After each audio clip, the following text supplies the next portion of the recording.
transformed by the renewing of your mind. And this is only the first half. And it's important. And this is the part that we all know, but we're also going to give some credit and some importance to the second half later on. So, question for you guys, and this is something that we've been talking about the whole weekend, so nothing crazy. What sits at the center of your mind? What is it? What is your God? Or who is your God? What or who? What or who is your God? And I know the ideal answer is God himself, Jesus. But I don't think that's true. Personally, I don't think that's true for me most of the time. Would you say it's the same for you guys? Or maybe people's opinions, like society. I think most of the things I do are because of other people's thoughts or opinions. People's opinions become God, become king. John kept talking about who is your king.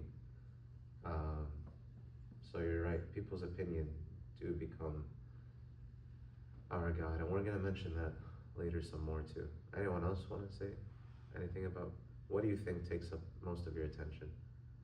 Your God is the thing that takes up most of your attention. Care of the house. Who? My care for the house. Caring for the house. Yeah. Or the pet. Yeah, and that doesn't even sound like a negative thing. Like if you But it shouldn't be the center. Shouldn't be the center. Okay, that's an important distinction to make. Anything else? Worry and fear. Fear. Yeah, fear can be your God, can it? It's the thing you give the most importance to. Everybody's been wearing those t-shirts and that clothing brand, faith over fear. And it's right, you can only choose one. Is it faith or is it fear? So fear is definitely a big thing that could run our life.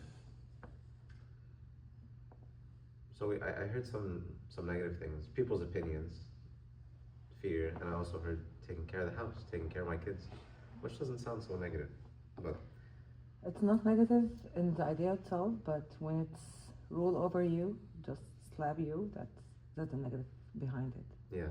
I was just telling them yesterday that devil is not trying to make you fall in just one sin because of the sin itself. He's trying to distract you from your main destination, so you can lose hope that I'm still in the sin, or take you away from what you should be focusing on. It's not about the sin itself, it's just the idea of he's distracting you or making you lose hope. So when I care too much about them, there is a point that I lose hope there. Like, I can't do it. It's too much, it's overwhelming, and then I realize that, yes, I can't do it by myself, because I'm trying to do it by myself. So again, that takes up the center. And then it brings me into the center. I need to be doing this. I'm in control. Yes. Then I become almost the God of my own life because I have to take care of everything. Exactly. So it's a double God. More simple things, our jobs. Yeah. Our jobs, our careers, our friends, relationships, anything like that could become at the very center of what we think about daily. And I invite you to think with me, because when I was reviewing myself the past couple of days, I've been pretty occupied with very specific things. And I don't think the priority's been God for the past couple of days. Even though we're here, I don't think my main thought has been God. And so that's been my king. And none of these things are bad, because we have to work, we have to go to school, we have to take care of our families. You were talking about families yesterday. They're a priority. So how am I supposed to just give my life over to God and not deal with all these other things? We're not monks. We're not monks. We didn't leave the world. We're still in the world. So we still have to take care of all these things. So it's fair to say that none of these things are bad in themselves. They're not. I want you to think with me. When God When God created everything, he kept saying one thing over and over again. What did he say after he created something? It is good. It is good. He created the earth and the animals. He said it is good. It was pleasing to him. Then he created man. He said it's good. And he gave man a job, named the animals, and he said this is good. Then he was like, man is kind of lonely. It's not good for man to be alone, and created for him a helper suitable for him. And he said this is good. So none of this was taking away from Adam's relationship with God. If anything, God was saying this is beneficial to him, to have a job, to have a companion. This was all good. So then what happened? Where did the distortion come in? Where did things start to fall apart? When did it not become good? Ate from the tree of good and evil. Before then. Oh, sorry, no, And they wanted more than what God gave them. Yeah, but even before then. no, no idea.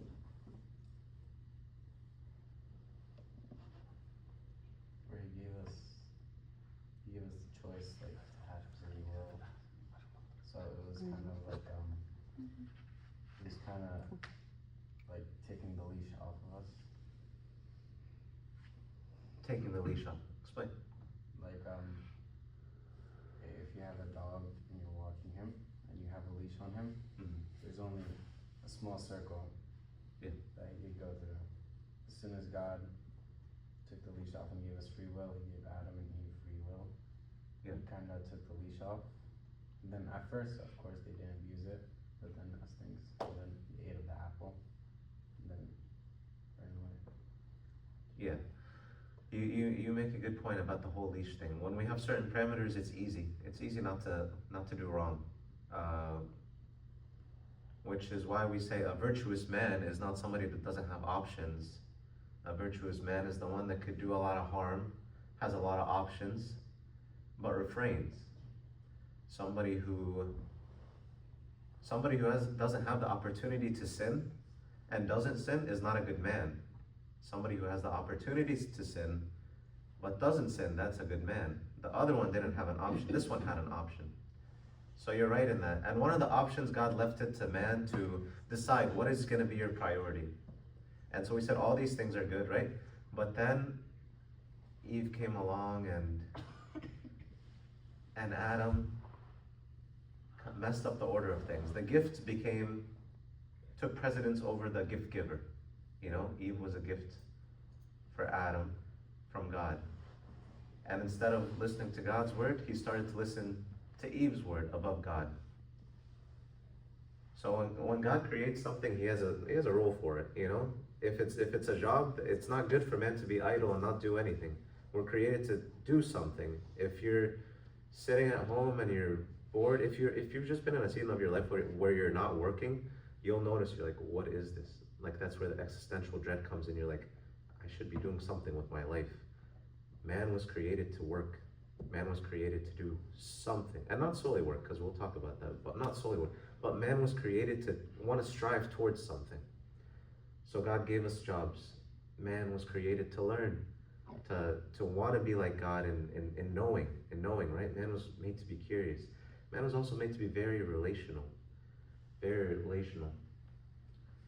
But at the moment where this family system became distorted, Adam, it should have been Eve, Adam, God, but Adam put his wife before him and God, and that's when everything went wrong. Having the right perspective on things is what I'm trying to say.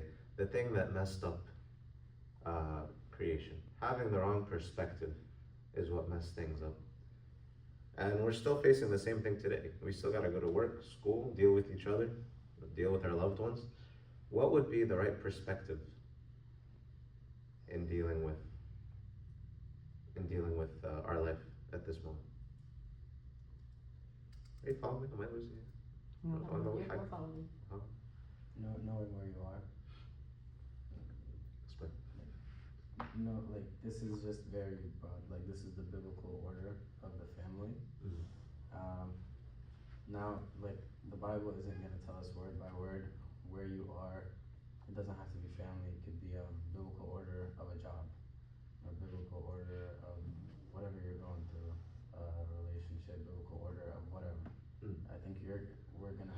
through the church's eyes, interpret that, and then know what we have to do in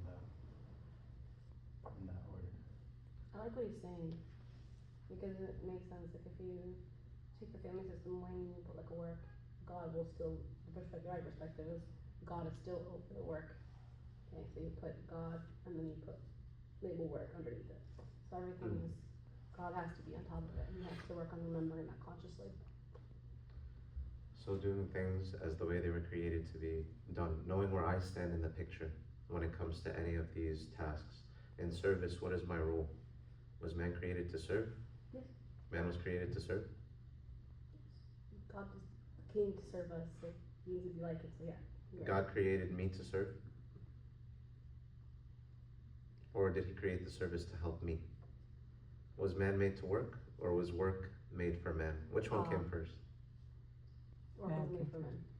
So was service. Just like Sabbath was made for men. Yeah, the Sabbath was made for man, not man. For the Sabbath. See, if we don't get the right order of things, then we'll go the rest of our life searching for something outside of ourselves. I'll become the action. I'll become the one who strives to learn more. I'll be the one who is constantly working, trying to reach something. I'll be the one who's constantly serving, trying to reach something. And I forget that that's not the order of things. These things were created for me to engage in, for my betterment, for my salvation. But I was created to enjoy God's presence. That was it. Everything else was created for me. And we know this. When God put man in the garden, he said, he didn't say this, I'm making this up, but everything is yours. It does say that later in the Bible. Paul says this, all things are yours. All things are yours. When God created everything, he put man as the last thing and said, this is very good. So everything was created for man. And we say in the St. Gregory liturgy, if you've ever heard of it, said, you have not left me in any of the needs of the works of your hands. And he says, for me, you created the nature of animals, you have bound the sea, you have given me authority. And he lists on and on and on. All this was made for me and you. So not the opposite. Creation, anything that's happening was made for me and you. There's a really nice song by Sleeping at Last. We listened to it together. He's sleeping already. Sleeping at Last. It goes like, I'd give anything to hear you say it one more time, that the universe was made just to be seen by my eyes. Oh. That's beautiful. Everything is yours. Everything is yours. We're not here just to work, to study, to just, overuse ourselves. All this is great. All this is great. And we're going to go to the next part and talk about, well, what do we do now? But the right order of things is, when I feel full, then I can serve. When I feel full and secure in myself, then I can seek to know more. Then I could seek to work and give myself fully to the things around me. But if I'm coming from a place of disparity, a place of lack, then there's no way, because I'll use the service to try and meet where I'm lacking, right? If I can help so many people, I'll feel worthy. If I could just get my PhD, I'll feel smart. I'll feel like, okay, I'm good enough now. If I get a high enough position, I think I'll finally be like, okay, maybe you're not so bad. Maybe you're just as good as everyone else. If that's the angle we're coming at it from, then we're constantly going to be chasing something that we'll never reach. It should be the opposite. From a place of fullness, everything else comes. Seek first the kingdom, and all these other things will be given to you. It didn't say, become virtuous, be a good person, and then you'll get the kingdom of heaven. It said, seek the kingdom. Just seek it. And then all these things are added to you. There's a difference. There's a difference, right? You get the difference? Yes. Comments, question? I want to see what you guys will think. Put the order, put the priorities. Priorities, like we were talking yesterday. Put the stuff in order, put whatever you're going through in order. Even in your, مش بحب أقول برا spiritual life عشان we shouldn't be living two lives, to be just one life. But even in your practical day, you usually put your orders, your priorities. لما هصحى الصبح ايه أول حاجة المفروض تتعمل، ورايا ايه الأول، ورايا study، ورايا exam، ورايا شغل. بس في ورايا ربنا الاول يعني. ورايا ربنا الأول. No, I was just saying like discipline. Discipline. Discipline. Yeah, because I could set my priorities, then I could maybe something down the list isn't as fun as the one on top of the list. Or maybe the short-term gratification of it is better than the long-term benefit of the thing on top of the list. So I'd rather just engage in that. So yeah, the discipline to follow through with what I say, I'll follow through with. I agree. And I said here that I was going to talk about Mary and Martha, because that's the best example of what takes priority. Service. Thanks for being late. What takes example? Service, showing up on time, or just spending time with God. And we know that when who was the one working? Mary or Martha? Martha. He said Jesus said to her, Jesus said to Martha, like Buddha Makeri was saying, you're worried about many things. You're worried about many things. Only one thing is needed. And Mary has chosen that, and it won't be taken away from her. So when in doubt, like what do I do? What not to do? How about sit? Sit with God. Sit and be still. Be still and know. When in doubt, if you don't know whether to act or not, if there's a sense of urgency, and Abu Makari was saying this, if there's a sense of urgency about anything, and you're in doubt, there's always time for God. There's always time for God. You sit and be still and see what happens. So Mary has chosen that good thing, and it won't be taken away from her. Likewise, we can choose that good thing, and it won't be taken away from us. Now, what do we do? Because again, like we said, we have to engage. We have to engage in life still. Esther gave me this quote by John Chrysostom, right? About how I couldn't find it. I know it's there. I just couldn't. So I'm just going to paraphrase. Every action we do is a liturgy. Every action we do is a liturgy. Our gathering here together is a liturgy. Me driving is a liturgy. Me going to sleep is a liturgy. Me sitting down and standing up is a liturgy. Why? Because of God, we say, by him everything was made, and he holds us together. He holds us together. That means anything I do is a liturgy. It says in Psalm 139, you know my sitting down and my rising up. Like to the very detail. You know the words I'm about to say before I even say them. Your knowledge is too good for me. It's too great for me. I can't comprehend it. So everything becomes a liturgy. Everything. Every conversation we have with each other could be a liturgy. If we can just tune in and realize that God is present in everything, and that we can continue praying unceasingly, be it verbally or by our actions, then there won't be the separation of God, church, religion, and my normal life. They were never meant to be separated. They were never meant to be separated. It's always been one and the same. My very existence, my very breath, me seeing something, me feeling, it all glorifies God. And this is all God in the work, because again, through him we live and move and have our being. If God wasn't present in this moment, I would fall apart. I would die. All of us would. So there's nothing, not a single second that could pass by without God being present in it. So this idea of some things are spiritual, other things aren't spiritual, I don't know where we get that from. If God created us and he's omnipotent and fills all, give me a moment, a second, a place where God won't be present. I don't think there is. There's nothing. I don't think there is. So how can I say some things are spiritual and some things aren't spiritual? Now there are things that might not be holy. Okay, I was supposed to bring that up. Some things might not be holy, for sure. But God's still present, right? Because then he can purify whatever or remove it, you know? Yeah, I mean, we say that God is sensitive because of his holiness. He's sensitive to things that aren't holy. Nevertheless, an omnipotent being is always going to be present. Like, the idea of God shies away from things that are loud, chaotic, and because that's not his nature, it's very true. But he's there. By his nature, he's always going to be there, because by him we live and move and have our being. He holds existence together. He holds this moment together. So there's no moment where God is not going to be present. And if we notice that, then our job becomes worship. I go and I know I'm praising God in my job. Me doing homework. And that was a big thing for me because at the start of college, I was like, I don't have time to do my spiritual rule and to do my assignments, especially late at night. But then I heard it from someone else said that those acts are acts of worship. Why are you separating them? And I agree, they are acts of worship. Because when did my life become the spiritual parts and then the other parts aren't so spiritual? If I engage, and this is the renew your mind sort of thing, if I engage in life as it's all God, and God is present with me at every moment, then I won't have to say this is spiritual and this is not spiritual. What do you think? I think Sean might disagree with this. No, I totally agree with you.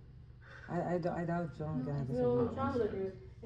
I know it's all It is. but for I'm what we're messing thinking around. about, but no, this one I agree with because you shouldn't separate it. Yeah. And I heard that too. Like I read it in Baba Shinoda's one of the spiritual books he wrote about like everything you do is to praise God. When you do your homework, is to show that you are diligent and a diligent child of God. To show to the world evidence that you're working hard and so you take him everywhere you go. Yeah. And that really hit me because that's a big thing for me too. Good. Yeah. So hopefully John said it in we'll set it in the terms of service. When you're serving out of your own will, not the will of God, then it's not service. It's just an act. Yeah. Any other thoughts? Okay. If Jean sees this, I'm kidding. I promise I'm just kidding. Inshallah, خير today. So the things that we need to, I hope we can just think through things a little bit more now and just consider where are the areas of my life when I say God could take a back seat and these aren't very spiritual things, and maybe rethinking those and involving God in them, because I think that's what we were made for, to involve God in everything, in our sitting down and our rising up. I think there was one saint, I can't remember who it was, but like while climbing a ladder even, every step she would thank God. Every step she would take, she would thank God. She was like, I don't know if I'm gonna live to see the next step, even though she's just going upstairs. I think she'll be fine, but you know, it's that level of, it's through him that we live and move and have our being. Without him, we would fall apart completely, physically, spiritually, anything. So evaluate your life. Is there a moment where you think God is not present or where I have to keep him separated? And that'll be the start of renewing our understanding, setting our priorities straight. That's on the side of the external world. The second half of the verse says, then you will be able to test and approve what God's will is, his good, pleasing, and perfect will. What gets in the way of us knowing what God's will is? Us. Yeah, us. Why? Why us? We complicate things too much. In what way? We think it's like there's like more steps to it than there actually is. Like we overcomplicate it. Like it's like we think we have to do things to get God's attention or get like God's answers or like whatever. Like we always take like too many extra steps. And instead of just like learning to like do a simple thing or just to sit still and listen, we feel like we always have to do something or feel like we have to earn something, and that's not how God works. Well, those are really nice words, and I agree with you. But then say I sit still, and you know, if my internal state was clear, if my thoughts were clear, if I was very stable-minded, which I don't think any of us are all the time, you know, I think we all have our moments of chaos. What would come up? Okay, say I sit still, but then there's just a lot of things in me coming up. Wouldn't that distort the way I'm seeing God? Yes, it would affect you. Following me? Say, we see the world around us not as it actually is, right? Perception, the idea of perception. We see the world based on who I am as a person. And no, exactly. It's not accurate. Yeah. It's not accurate at all, because we're always going to be seeing things through our perception based on our emotional state. You can say even same situation. One day I come and I'm very happy and like, oh wow, the world is so bright, like the sun is shining, the trees are being trees and green and all that, and everything is lovely. Another day, So like Very true. ايه الشجر المعفن ده يعني كل حاجة بتبقى بايظة. Everything just seems so ugly and so bad. Nothing changed. It's the same tree. It's the same tree, same people, same place. What changed? Perception. My emotional state. Yeah. And that affects my perception. We see the world not as it is, but as we are. On a deeper level, if I'm a fearful person, I'll see a lot of things worth being afraid of. I'll see the world as a threatening place. If I'm a very mistrustful person, I won't be able to trust the people around me because I'll be like, they have a hidden agenda. I know the kind of people. I know people. If I'm a compassionate person, if I tend to look at the positive, if I do it rightly, I'll still see the negative in the world, because there are negatives in the world, but my bias will go towards looking at the things that are positive. So there's plenty of negative things happening in the world. Can't take away from that. But my bias, what my mind will be searching for, is positive things, good interactions between people, good interactions with family members. They say the highest form of love is just simplicity, where like that state of just flow. I'm walking outside, I see a cat, I'm like, oh my God, look at that cat. It's like that reverence, that deep reverence for any moment that happens in life. If I have that mentality, then things will naturally seem so loving and warm, you know? It's like the world is embracing me, if I'm that kind of person. Was that verse? Sorry. Is it Romans 12:2? I'm gonna quite read it for the background. Romans 12:2. Yeah, Romans 12:2. So I mean, I just wanna, the idea, we all struggle with these things: shame, insecurity, and pride. What does shame mean? Anybody know what shame means? I can't remember, like. He embarrassed him. Embarrassed? Yeah. Embarrassed? Yeah.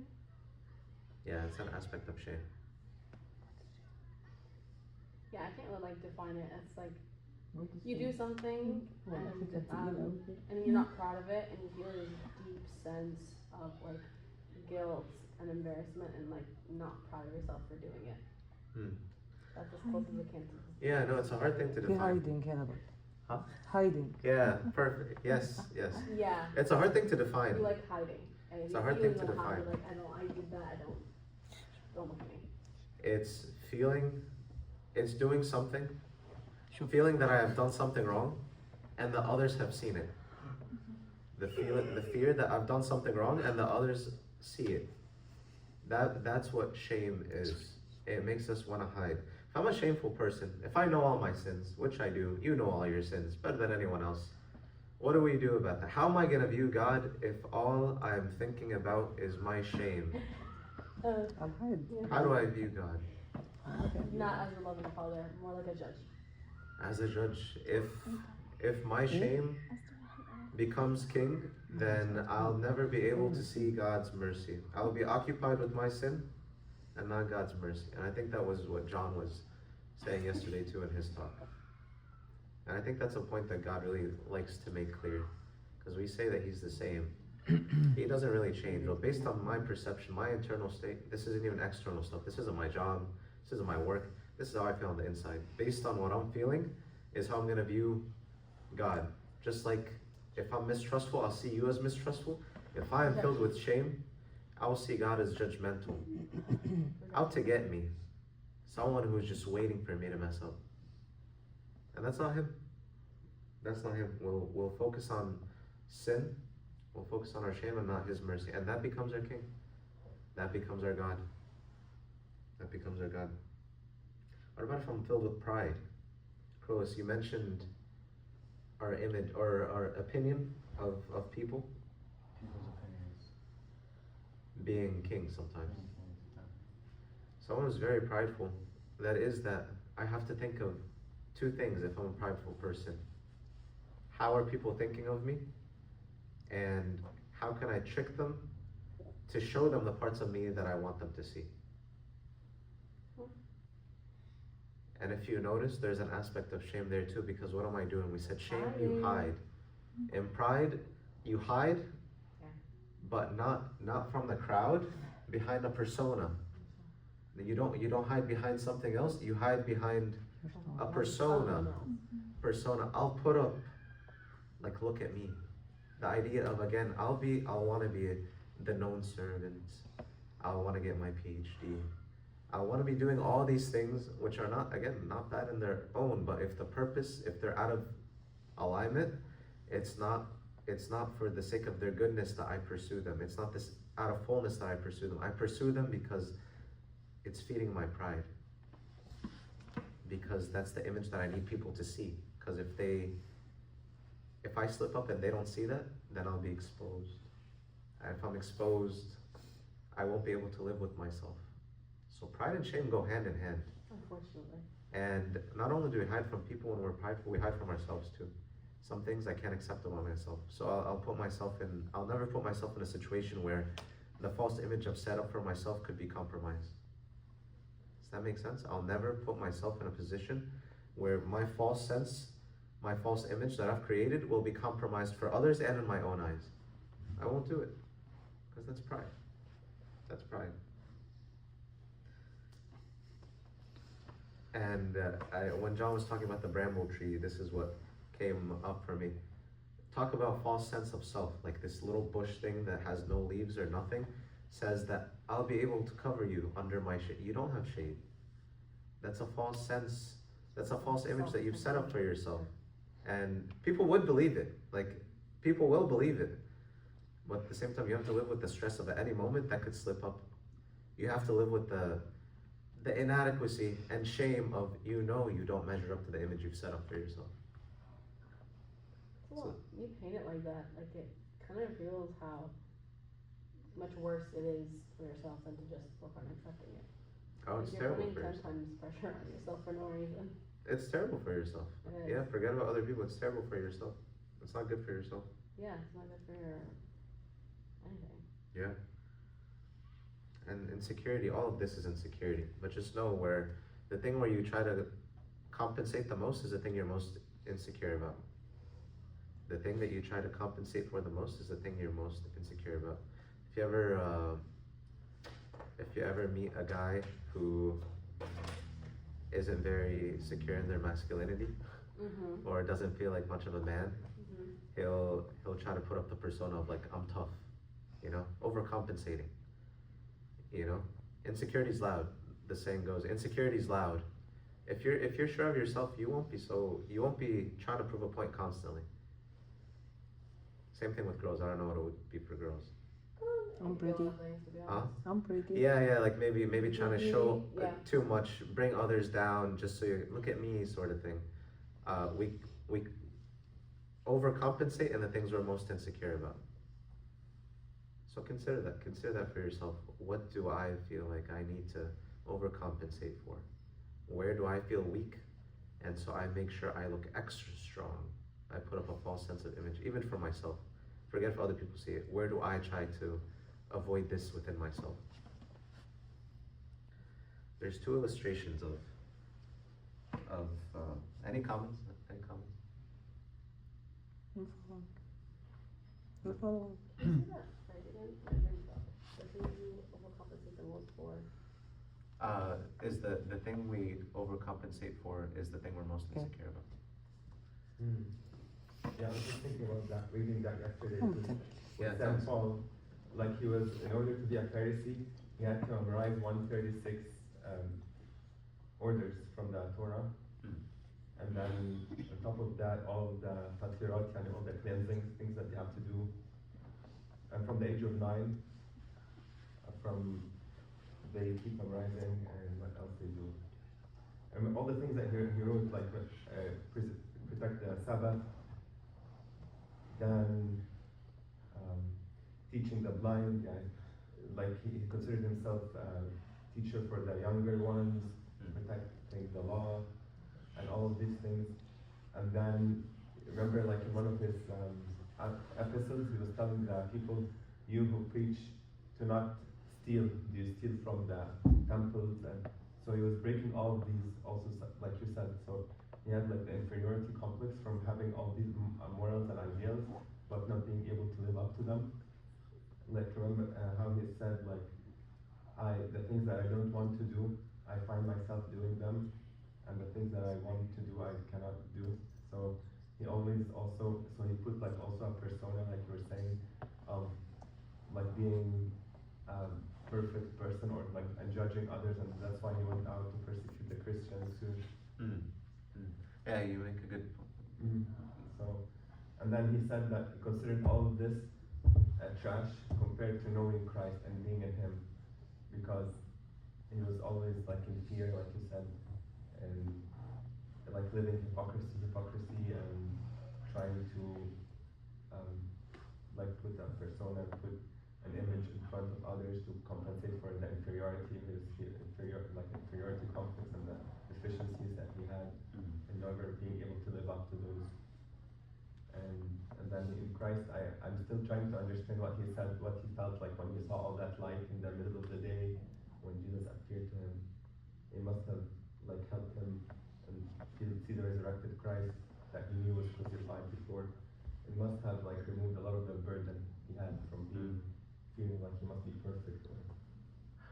Yeah, you bring up a bunch of good points. That there is a relief that comes with letting go of that persona, right? And it was a big thing for the law. If you remember the law, it says the law only is good for those who are sinning, and it doesn't save you. It just points out your sin, and so you can keep the law, but it won't do anything for you. It just shows how much of a sinner you are. Because you're gonna break it. And some of the Pharisees didn't see that they were breaking it. And Jesus himself talks about this a lot, is what you guys think you're good. You whitewash tombs. You look good on the outside, but inside you're full of every hypocrisy, every bad thing. You whitewash tombs.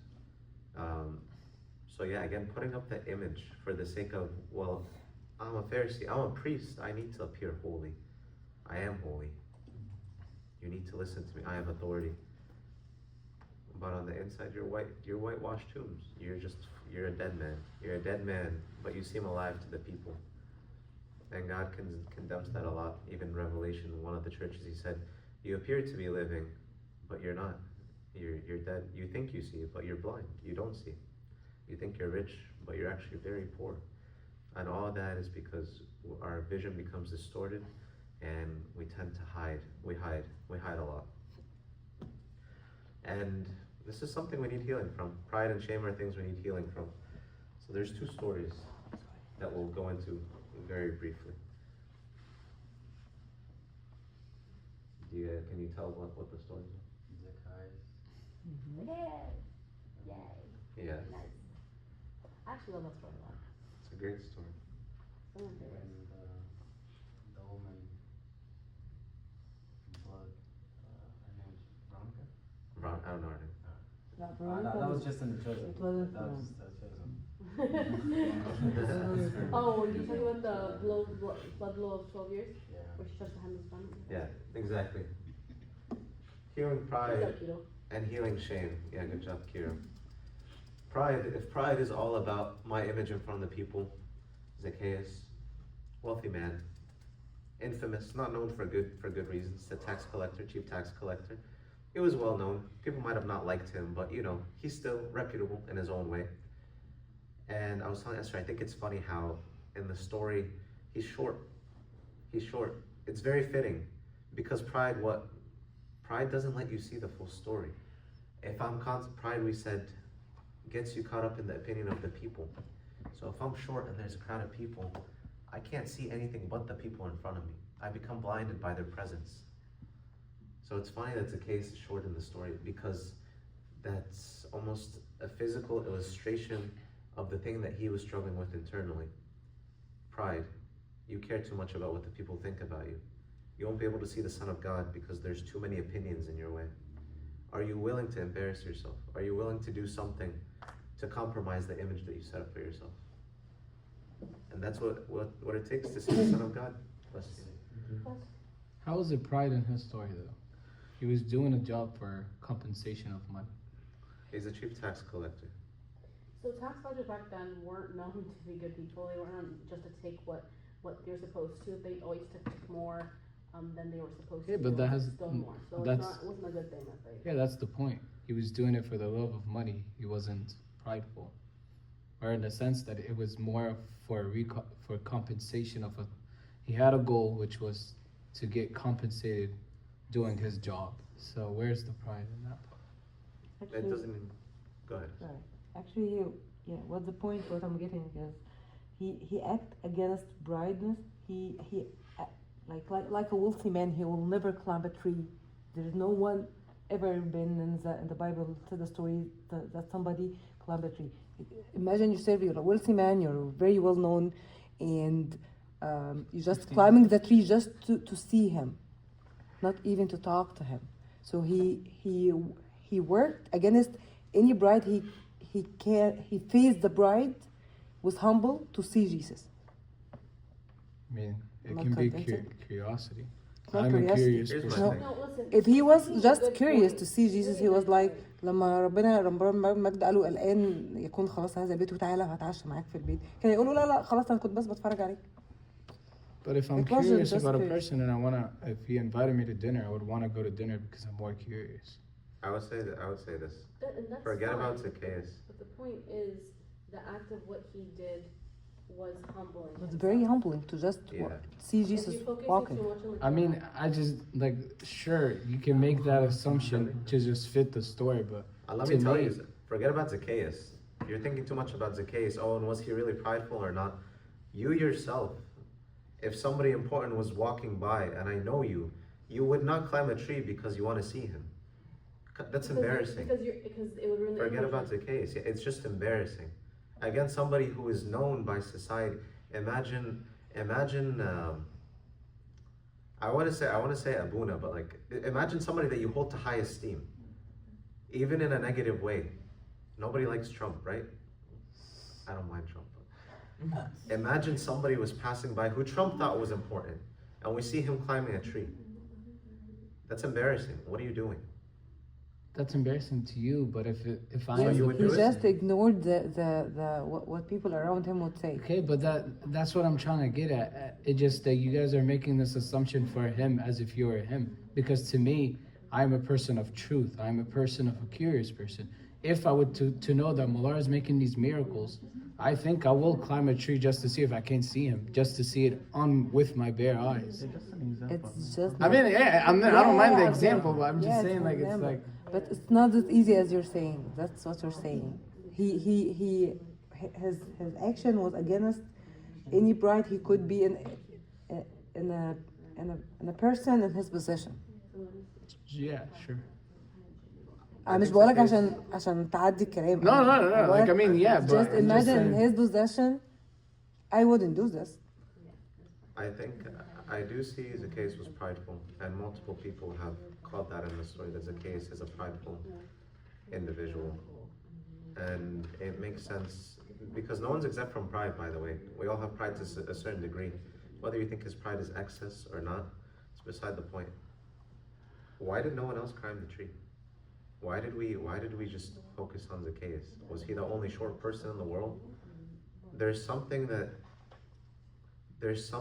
that act in itself was good. Nobody else went that we know of went to the trouble of climbing up that tree to see the Son of God. Even if he was the least prideful person in that crowd, it still would have taken something to get up on that tree. Regardless, everybody has pride. Pride comes with wealth too. If I know the people around me don't like me, I'll be more on guard not to do something to give them another reason not to like me. Because I know they'll be constantly judging my every action. We just said he was already infamous. No one liked, his own people didn't like him. So for him to do an act that would just give them another reason to talk about him, regardless, would have been hard. And that, it's fine, you don't have to agree. No, And that I'm on just its saying own is- because then my counter argument, oh, not even counter argument, my counter thought would be if nobody liked him, then it makes complete even more sense for him to not even care that much, for him to climb the tree because regardless, they don't like him. So I'm pretty sure he was shoved around. Nah, I For sure don't there know were if people that's that he true. liked in the crowd. For sure there was like higher up people. I mean, most of the stories Jesus has are people letting go of pride. That woman, like going and just taking his cloth. The people sending down the layman from the ceiling.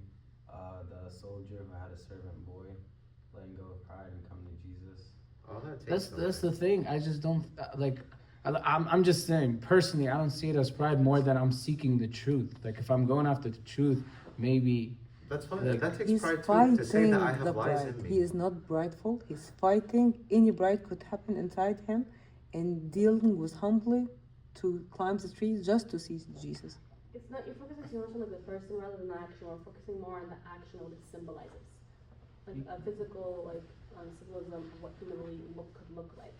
You know, the act of like. Yeah, I mean, being sure, the yeah, the overall theme, yeah, makes sense. I'm just saying, like the part of the story. I'm confused about. We don't know the story. We don't know what Pride his means. eternal thing is. That's good, that's good. Yeah, no, it's a great. I'm saying that it's a great theme. I'm just like in that. Look up. I think a lot of the church fathers agree that's the case as a prideful person. Look it up. Because I mean, I don't care if he's prideful or not. I don't care. I'm saying. I have my own pride to deal with. This I'm is sure not you the dealt with point. pride. Shabab. This is not Yeah, it's not the point. I'm Is just he saying. did not act with prideful as anybody in his position should do. He acted with very humbleness. That's the healing. Yeah, it takes humility. There's definitely Takes humility. it's definitely an act of humility to be seen, especially again, and maybe you can even say there was a bit of shame there too. Like we said, shame is doing the wrong thing and it being feeling that other people are seeing it. That's very clear. Tax collector steals from his people. Probably wouldn't that want all that recognition on me? You're gonna be recognized climbing a tree like that, looking like a fool. Whatever angle you want to take it at, that was there. Whatever angle. Beside the point though, pride needs healing. And if I'm willing, be it you want to use the idea of Zacchaeus or whoever you think the individual that's prideful is in the story or even your own life, if you want to heal your pride, you got to get to a place where at least you can look at the Son of God. Where I could just see him, even from a distance. Even from a distance. Maybe I don't have to be crowded around him, but in my mind, I need to be to be curious enough, like you were saying, to seek. I want to see you, and by any means, I'll see you. I'll see you even from a distance. Because once you put yourself, and I'll give you an example I have that's about our church and any church around us. If I'm able to just expose my pride, then that's where it can start to be healed. Same thing with shame. I was at a Christian counseling conference, and I'm not a Christian counselor, but they made the point where, in the story of the woman with the bleeding, Jesus healed her in two ways. We know the flow of blood was healed, but there was a reason why this woman wasn't like anybody else going around him, asking for his attention. There was plenty of people who weren't shy about asking for healing. They went up to Jesus and said, "Son of David, help us." Some were yelling. There's like Jesus surrounded by crowd, and they're yelling. Like they did not care to be seen. They didn't mind. There's a reason why this woman was coming, even though there was a crowd, not wanting to be seen by them or him, and said, "If only I can just touch the hem of his clothing." And Esther was telling me more about. Do you want to say the context of that? Yeah, if you watch the Chosen, Kiro can help me with the. Did you watch the part of the Chosen of this? A while ago, yeah. Yeah, how hard her life was to be living at this time, this era. It's hard for a woman who's bleeding to touch anyone, to talk to anyone, to touch anything around her. Anything she touches unclean, and they have to stay until Shafa. Ridiculous, honestly. Yeah, they have a set of rules that if for a woman like her for 18 years, she's bleeding, she's so weak physically, and there's nobody's helping her because nobody wanna touch her and be unclean until مش عارفة لغاية بالليل لغاية sunset تقريبا أو حاجة زي كده. I can't remember exactly. And even if she's في الموفي كانوا جايبين scene very يعني touch me very much إنه كانت كانت بتشتغل الحاجة الوحيدة اللي قدرت تعملها إنها تغسل هدوم الناس، فكانت بتغسل هدوم حد وهو أخد باله and she's bleeding. And in order for her to for people doesn't know that she's bleeding and she's in her like in blood for a long time, she has to cover up with many layers of clothes so people doesn't see her. So she was sweating because it was too hot. She was sweating and she was working, and the man watched her, saw her like bleeding, and he kind of offended her and قعد يقول لها انت ازاي تعملي كده وازاي تلبسي هدومي كده I have to I'm unclean وعمل show. فكل الناس she was in the middle and everyone looking for her with shame, like shame in you ازاي تعملي حاجة زي كده. And this is all nothing she has done. She's sick. She was just sick. مش حاجة هي عملتها يعني مش sin هي عملتها. She was sick. But nobody understands. And by the law, but at this time, everyone was looking at her with shame. Yes. Yeah. Yeah. So the, Go watch the chosen generation. watch the scene. I still haven't seen it, but I love it. the idea is It's a shame. really good scene. I've done something wrong, and others are gonna see it. What's yours? Even if I didn't do something wrong, people think I've done something wrong, and they see it. They see it. So Jesus healed her in that he didn't just let, she was healed physically before he even noticed her, right? But then he didn't let that go. He was like, who touched me? Just let it go, it's fine. It's fine. You know who, like you're playing games, you know exactly who it was. There's like, no, who touched me? Because God is concerned about our physical healing, but more so our psychological is just as important. Just as important, if not more important, because that determines the way we view God. And she could have gone her whole life thinking that God is just someone that maybe if I hide, but like can treat him in the right way, say the right prayer, maybe he'll throw some crumbs, like the woman that came to Jesus saying, heal me. Is like, I can't give the children's food to the dogs. He points out things that are wrong with the way that we're seeing him. He wanted to make the point that you're not some animal who just needs to crawl on the ground, get whatever is left over. You're not that. So he looks at her and says, your faith has made you well. And he calls her daughter. Daughter. This woman that Esther said, wasn't able to live with anyone, can't interact with anybody. People saw her as, her presence is unclean, unclean. She has COVID or something. She's just unclean. And he calls her daughter. And she's shaking. This woman's terrified. Because I can't be exposed that much. My shame won't let me be seen this much. It's not comfortable. And that's what God was concerned with. Forget about the flow of blood. That's like maybe secondhand in the story. That's cool. Yeah, Jesus did another physical miracle. But she has to live with her psyche the rest of her life. More so, he's trying to make the point. You're not somebody who just isn't seen, who just takes the leftovers. You're just as important as anyone else. And you deserve to be recognized. And if you remember, when this healing happened, he was on the way to raise a girl from the dead. Another point, do you think you're not important enough for me to stop? Someone needs to be raised from the dead. You're still worth my time. You're not dying, that's fine. We always say people have it worse than me. And I'm also suffering. Sure, people have it worse than me, and what? I'm suffering too. God never says that to us. People have it worse than me. That's not a God thing to say. He says, yes, I'm going to raise a girl from the dead, but your flow of blood, your shame, I want to deal with that too. You're just as important. God doesn't have the sense of urgency we have. Oh, girl's dead, some lady's bleeding. It's not.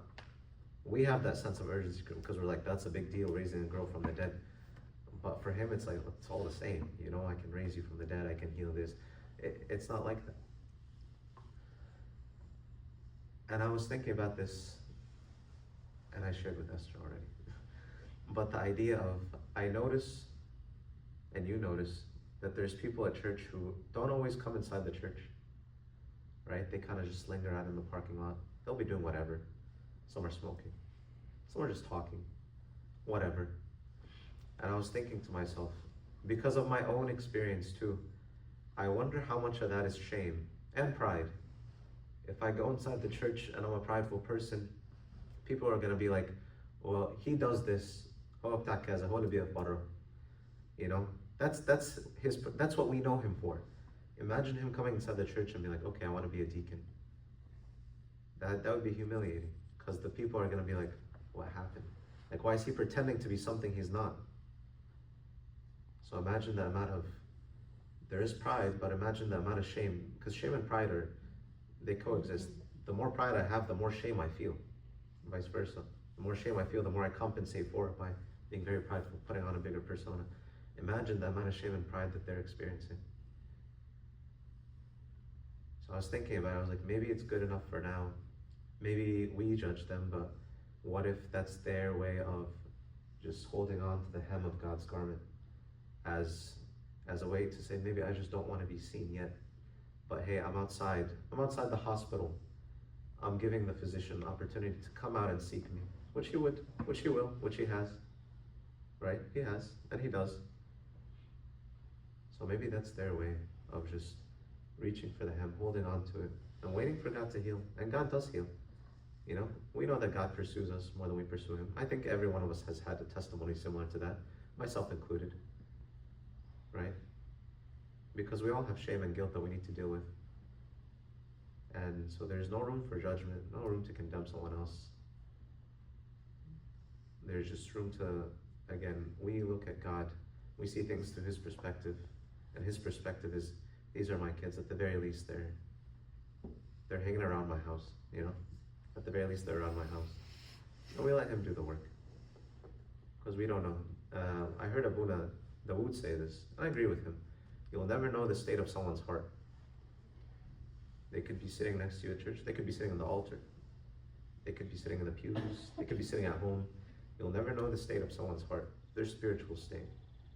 You'll never know what kind of hurt they're going through, what they've gone through. You'll never know what they're thinking, what's stopping them from doing something. So you can't rightly judge. You can't. You can't even do that to yourself half the time. St. Paul says, I don't even judge myself. Because you can't. You're limited in so many ways. If I can't even judge myself correctly, how am I going to judge you?